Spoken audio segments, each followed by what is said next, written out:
That's the race line that car's taking right there. Welcome back to Baja. Baja. Yeah, Feels good. It's a nice morning. It's gonna ramp up. Feels like it's gonna get pretty toasty today. So maybe we'll get our riding done so we can go enjoy the beach a little bit. All right, so we're back to the single most important skill in mountain biking, which is slalom. I've got the slalom drill set up behind us here, and this is the most important drill, as you know, because it really forces us to make consecutive turns one after the other. Historically, one of the issues you've had here is maybe not quite getting enough foot dipping going. And I know that when you first started with me, you were kind of level-footed, trying to squeeze through. Yeah. And now as you start to get more footwork, you've really noticed the difference in control, I think.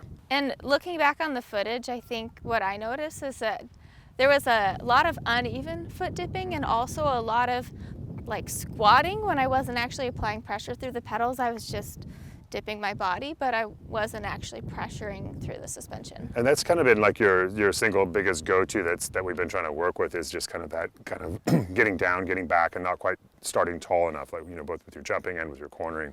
And one of the things that's a little bit different here than any other drill you've done with me, I know you haven't done this on this road, and neither have I, but this road is steep. It's a lot steeper than where we practice at Duthie. So one of the things I've done here is I've set the cones up a little bit further apart. Typically when we're working at Duthie Hill, or a place where we just have a very small grade, I'll walk 8 paces and put a cone down, walk another 8 paces and set a cone out to the other side. Here I've gone about 10 paces, maybe a little bit more. Even at the bottom, we're probably closer to 11 paces, where the speed's gonna get higher. So this is something, if you're working on this at home, really the idea here is that we wanna be linking turns. We don't want a lot of dead space in between the turns. So we're really looking to move from foot to foot and move from turn to turn. And as you're practicing this, the idea is to have some control over what we call foot dipping. So we don't want to just necessarily blow all the way through to what we call 6 and 12 o'clock. We want to be able to use maybe like half of our footwork in a drill like this, so that as we start to go faster and the bike starts to slide, we've still got space to move with the outside foot to pick up our slide, both toward our back foot and toward our front foot. So I always say this, you know, when I teach this, I think we even called the first episode the Holy Grail of mountain biking. And I always jokingly say that to students, but I really mean it. Like, if you have this in your quiver and you can really move from foot to foot seamlessly and quickly, and you really commit that to your subconscious, suddenly trail riding is completely different. We still want to be sure that as we're dipping that foot, that it's a dynamic process, because some people might ask, well, why don't I just put my foot all the way down?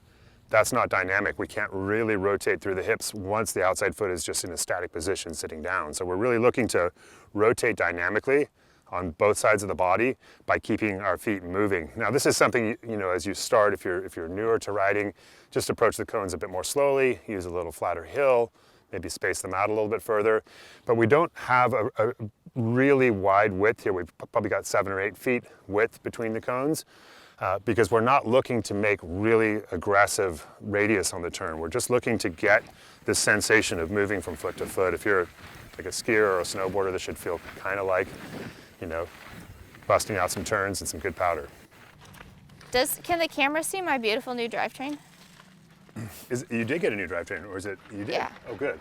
So fresh and so clean. All right, so we're ready to head up for our first couple of runs. One of the other things that's different here today, like when you're just for getting started, you don't need to pedal into this. Okay, so like at Duthie, we're like full sprint trying to get in there with speed. Yeah. What I want you to do, and this is a great thing for anybody practicing this, is if you're on a pitch like this, let this speed build. Okay, so you might even find that, okay, I'm gonna start even a little more slowly the next time or whatever, so that you can start to try to maintain this cadence without braking. Now, it's totally fine to brake here, but we don't have a lot of straight room to brake because we're really moving directly from turn to turn. So there's not a lot of space to brake. So if you are gonna brake, be sure you're not doing it in the turn, that you're doing it between the turns. But again, there's not a lot of time for that. Something that gets people, they'll come through a turn and then maybe they'll back pedal, or they'll make their front foot turn and then they'll forward pedal, and then all of a sudden nothing's lined up and nothing's working. So we wanna make sure that we're going down into our footwork, coming back to neutral, going down, coming back to neutral, going down and coming back to neutral. So we're never crossing 6 and 12 o'clock. We're always maintaining these zones. I like to think about it like a teeter-totter. Keeps it simple.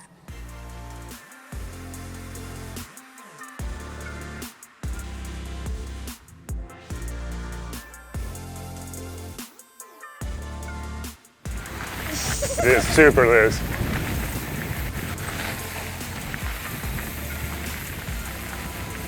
That was a great first run. Super, super strong. And what I noticed is like the first, like second or third turn, you're like, whoa, that's loose. I mean, I felt like my tires were drifting everywhere. They were. I mean, it's really slippery. And what I noticed that was so cool was that like when that would have happened when I first started coaching you, you would have backed away. And you're like, oh, I need more pressure on my front wheel. So you drove forward more, right? And that's such a cool thing for me to see as a coach, is that you're responding to the front wheel slipping by getting more pressure on it rather than getting scared of it and moving away from it. The other thing I really liked about that is just right off the bat, I mean, I haven't seen you do this in months. Right off the bat, you've got really even footwork and your hips are turning super well in both directions. Great work. All right, so we'll just kind of like slowly ease up in speed and just try to get comfortable here on this new surface and this steep pitch. Okay.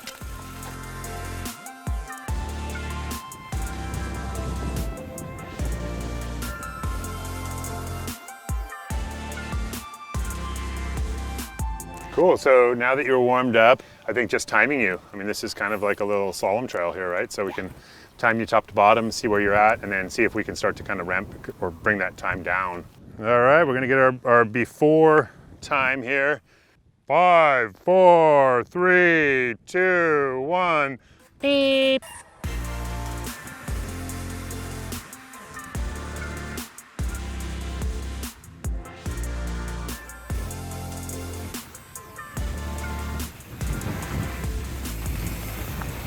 All right, I actually felt really good I on was that. gonna say, come on, like hit the brakes a little on the before. That was like two-wheel drifting through every turn. I felt good. All right, we got a 17:13, 17.13, folks. And I don't know, you looked about perfect there. I don't know how much room there is for improvement there, which is great to see as a coach. Is that the course record? That's the course record right now. And okay. All right, 17:13. Think you can beat that? I don't know, let's give it a try. All right, Okay. you get to be the timer. 5, 4, 3, 2, 1, go!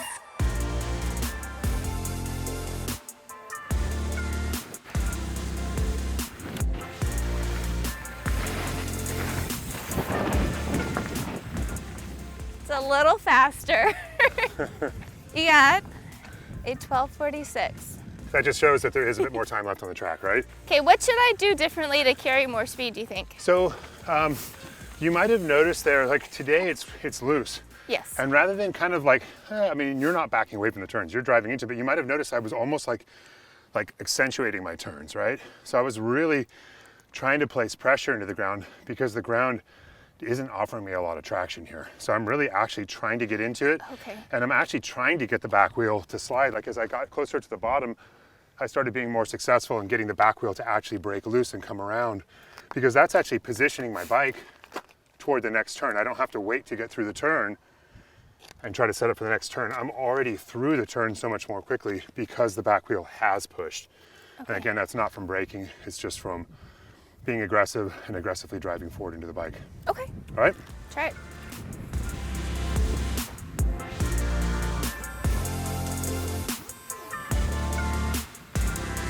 She looks awesome.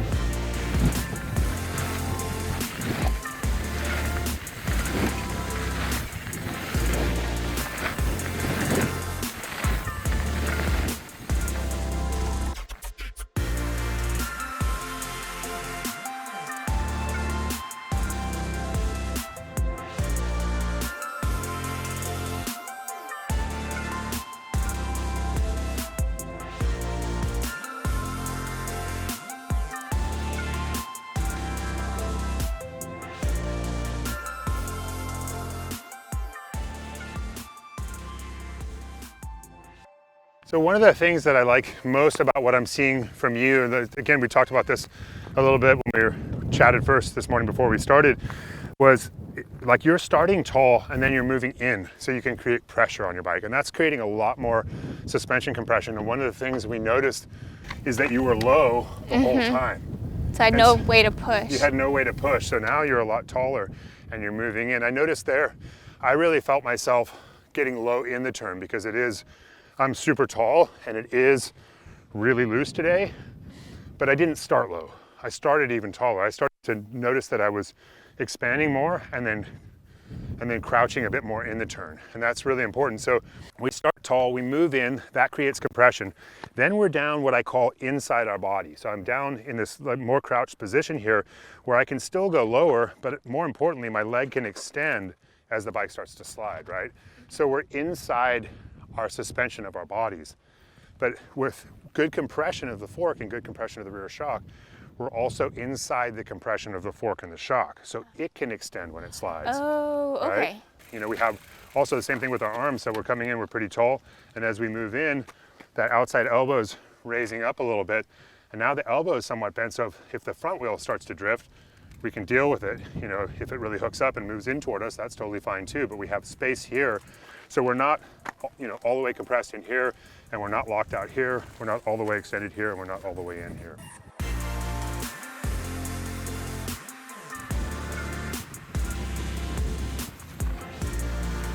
Oh, wow.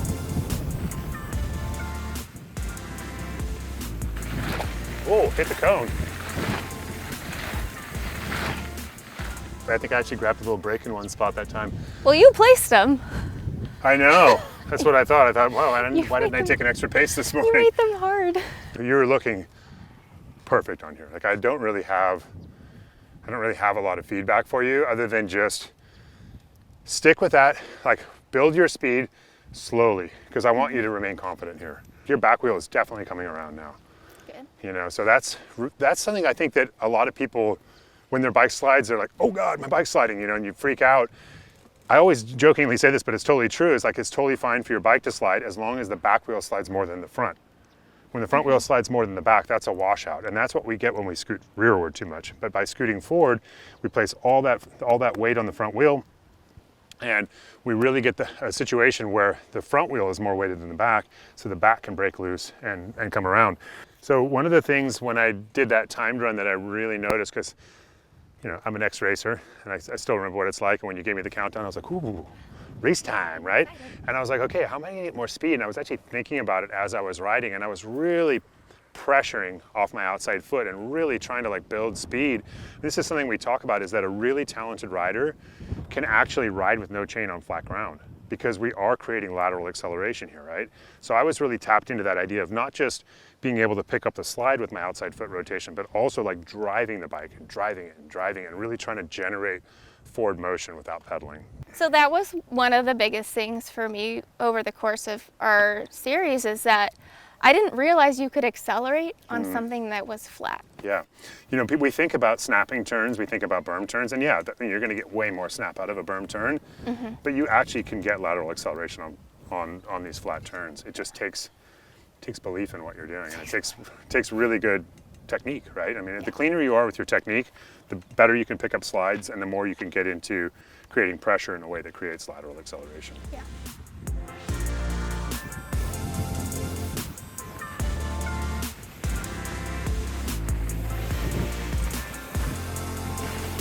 Nice.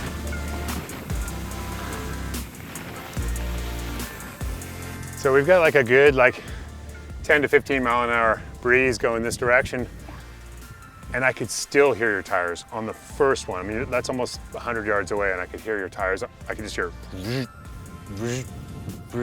So it's super cool to like really be able to hear your pressuring moments. That looked great. How's it feeling? Feels really good. A lot better than I expected.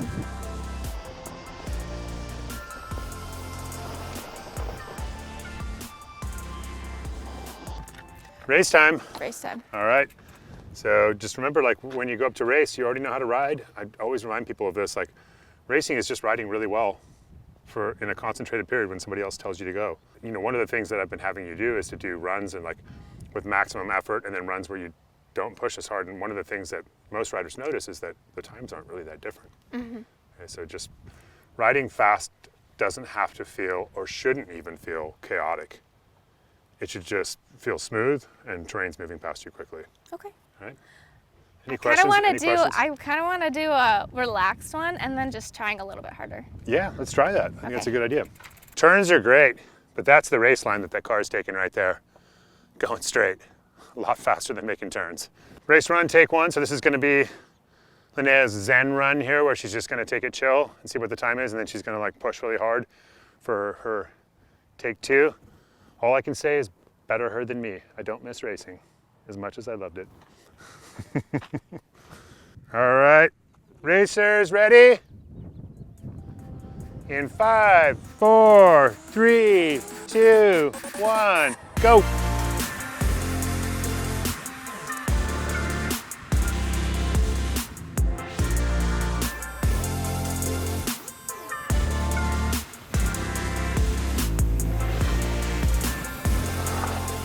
Oh my, 14:56. What? You took 3 seconds off. Yes. That's incredible. Wow, and it's funny because what was my time? 12? 12 something. 12 something, right? So now you're almost on my time. I felt really slow at the beginning. All right. So that's the Zen run, right? Like that wasn't That was the Zen wasn't run. pushing, and you felt calm. You built your speed, right? Like you didn't Yeah. rush your speed. And that's super important. Yeah. Yeah, really, really good. Try hard run? Yeah, if you're ready. Race pace pushing run coming up in 5, 4, 3, 2, 1. Beep.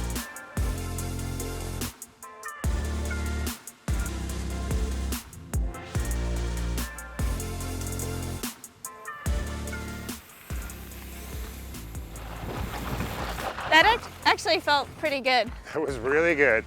You took 0.25 seconds off. Oh, sweet. So 14:28.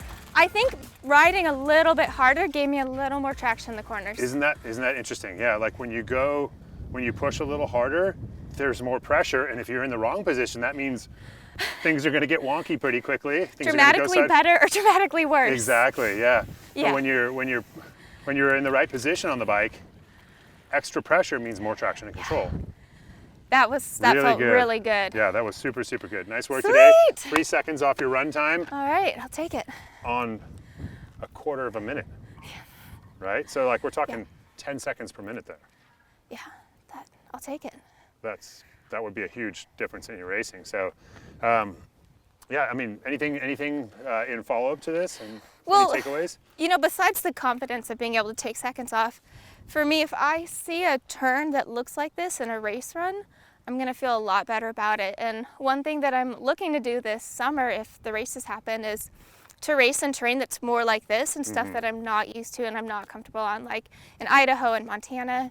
And so being able to corner here is gonna go a long way. You know, that just kind of like when you said like by going a little faster, I got more traction, it just kind of triggered something in my brain. I remember like having races where I had a lot of really good supported turns and like a lot of great turns, but there would be like one turn that was just like, ooh, this turn. And I would just say to myself, just take it easy through that turn. And it was always sketchy, even when I took it easy, right? Because I wasn't really putting that positive pressure down. So that's a really important reminder that when something is loose, when something is sketchy, that sometimes really going into it, you know, with conviction is going to actually give you more traction and control. Yeah. If your technique is sound. Yeah, I think that's what happened on the last one. I felt like I wasn't out of control at all. That was super good. You look great. Yay, thank Nice you work so today. much. Until next time. Yeah.